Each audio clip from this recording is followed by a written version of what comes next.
It's a lack of holistic thinking, which is completely natural because if you're a specialist and you're young, you will have focused very tightly on your domain of knowledge and worked hard to improve that. And we've all been there.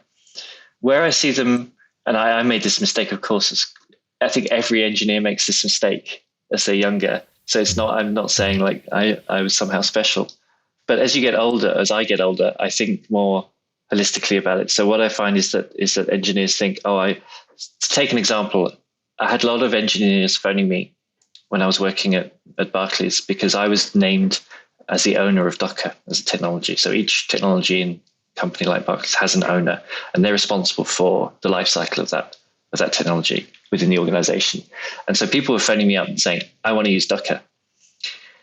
And I would have to explain to them, I can't just install it on your machine. There are these following blocks. And some of them were interested, but most of them were just kind of impatient. Like, can't you just give me what I want? And what I found was that those people that thought about it more were more successful because they would say, like, okay, so you need X, Y, Z to do it, right?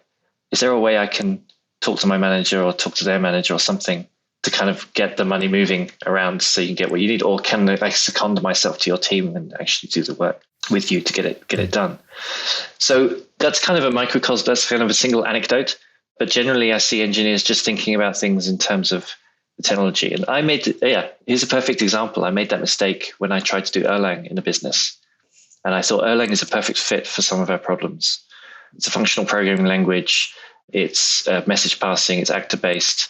This will have all sorts of benefits for us. And I just went full speed ahead with that.